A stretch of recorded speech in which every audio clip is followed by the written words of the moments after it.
Boa noite, Natan, tudo bem?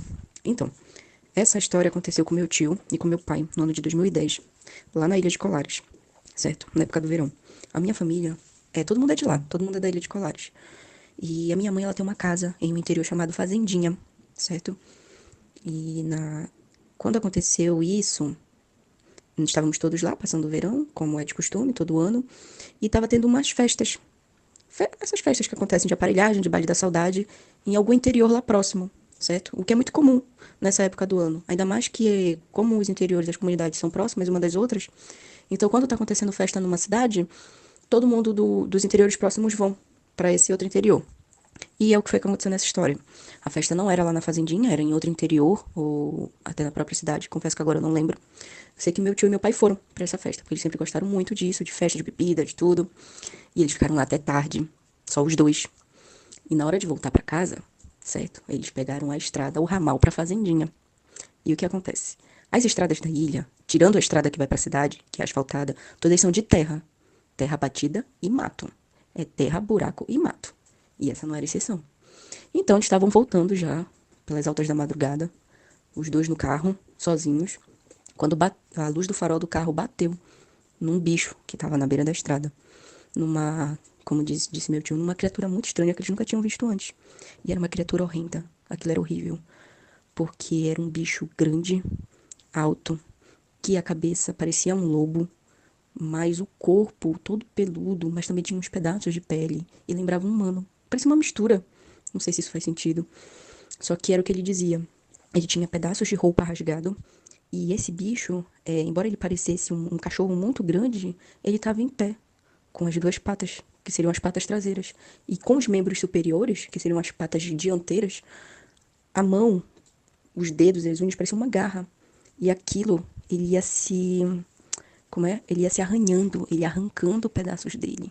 Ia caindo pedaço de pele, misturando com sangue e pelo. Meu tio disse que foi uma coisa horrível, que ele ficou totalmente em estado de choque, porque ele não estava conseguindo acreditar naquilo que ele estava vendo. Era surreal demais. E aí o meu tio entrou em pânico, óbvio, e começou a gritar para meu pai, tipo, tu tá vendo aquilo? Tu tá vendo aquilo? E meu pai já tava muito nervoso, porém muito sério, e mandou meu tio ficar calado. E disse que ele não tava vendo nada e que era pra saírem dali, pra ir embora. E o meu tio super nervoso, desesperado, sem entender o que estava acontecendo. Só que nisso, ao mesmo tempo que eles estavam vendo essa criatura se transformando na frente deles, a criatura também viu eles. E quando a criatura os viu, quando o carro chegou mais perto, aquilo ali soltou um uivo, como se fosse um choro, um lamento, e saiu partindo em direção ao mato, sangrando, se deixando seus pedaços. Horrível, horrível. E até que chegaram em casa, meu tio super nervoso, querendo entender o que foi que ele tinha visto, porque ele não estava conseguindo acreditar, e o meu pai muito sério. E é nessa parte que a gente desconfia que ele sabia o que era aquilo, e quem sabe até sabia quem era aquilo, né? Virou pra ele muito sério e disse pra ele calar a boca, fingir que ele nunca viu aquilo na vida dele e não comentar pra ninguém, pra esquecer que isso nunca tivesse acontecido. E o meu tio nervoso concordou, não tava sabendo gerir a situação direito, só que meu tio é um fofoqueiro. Então ele contou tudo pra esposa dele, que é a irmã da minha mãe, no caso, e ela contou pra minha mãe. E a minha mãe, ainda também sem acreditar, super cética, foi conversar com meu pai. E meu pai ficou chateado, um pouco chateado, porque afinal de contas, meu tio tinha dito que não ia falar nada e falou. Só que no final ele sim, ele contou pra minha mãe a história em detalhes como aconteceu. E disse que realmente o que eles viram à noite ali naquele ramal da fazendinha foi um lobisomem. E ele não tava querendo acreditar naquilo que os olhos dele viram, porque não fazia sentido, não tinha lógica nenhuma. Então, sim, ele viu, mas ele preferiria fingir que ele nunca viu aquilo e fingir que nunca aconteceu. Tanto é que meu pai nunca me contou essa história. Quem me contou foi a minha mãe.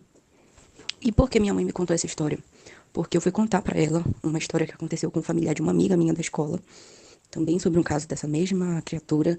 E de acordo com a minha amiga, foi assim: a esposa desse familiar, primo dela, não sei, chegou na casa dela pra conversar com a mãe dessa minha amiga, porque ela tava muito preocupada com o marido, porque ele foi a trabalho pra Colares e voltou de lá muito abalado. E ela contou que foi ela e mais dois colegas de trabalho. O trabalho deles consistia em fazer recolha de amostra de solo da ilha, solo e vegetação da ilha. Te confesso que eu não sei se eles trabalhavam para uma empresa ou se era para algum órgão do governo do estado, mas eles tinham que fazer essas recolhas dessas amostras desses tipos de solo e de vegetação, e eles iam ficar alguns dias na ilha para concluir esse trabalho, e eles estavam hospedados em um hotel na cidade. Só que em um dos determinados dias, Eles estavam andando pelo interior da ilha, pelas comunidades e tudo mais. Também ficaram um pouco numa festa. Quando estavam para voltar para ilha não, peço desculpa, quando estavam para voltar para a cidade, estavam saindo de um ramal e iam entrar na estrada que dá para a cidade. Foi aí que eles viram uma coisa mexendo no mato.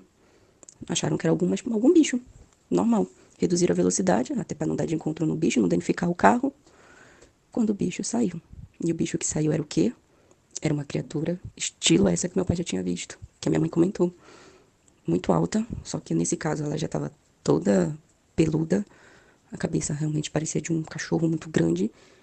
E ele parou. Tipo, ele saiu correndo no meio do mato. O carro freou com o farol em cima. E aquilo parou na frente do carro. Em pé, com as duas pernas em pé. Pegou, bateu no carro. Fez um barulho como se fosse um uivo horrível. E seguiu andando, atravessou a estrada. Todos os três ficaram chocados, sem entender nada do que tinha acontecido. Pegaram e foram em direção à balsa. Porque, pra quem não sabe, como Colares é uma ilha, você só chega lá de balsa. A balsa estava do lado da ilha, até porque ela já ia encerrar. Pegaram a balsa e voltaram para Belém. Nem foram no hotel buscar as coisas. Foram embora, não quiseram saber, não quiseram voltar. Foram embora para Belém. Depois, no dia seguinte, foram falar com o chefe deles e disseram que na ilha não voltavam mais. Que não tinha condições. Contaram o que tinha ocorrido. O chefe também, não sei se acreditou ou não, mas deu para eles uma licença, porque eles realmente não tinham condições nenhuma de voltar ao trabalho, de tão abalados que eles ficaram, porque aquilo deu um porradão no carro. E desde então, o cara que presenciou isso, ele ficou mal porque ele não estava acreditando que aquilo podia ser o que dizem que é um lobisomem, porque, né, parecia um conto de terror. Mas sim, e aí essa minha amiga me contou isso, eu contei pra minha mãe, e foi aí que ela contou a história do que tinha acontecido com meu pai. E aí eu pensei, realmente, talvez haja alguma coisa aí nessa ilha e a gente não sabe. Mas pronto, é só isso.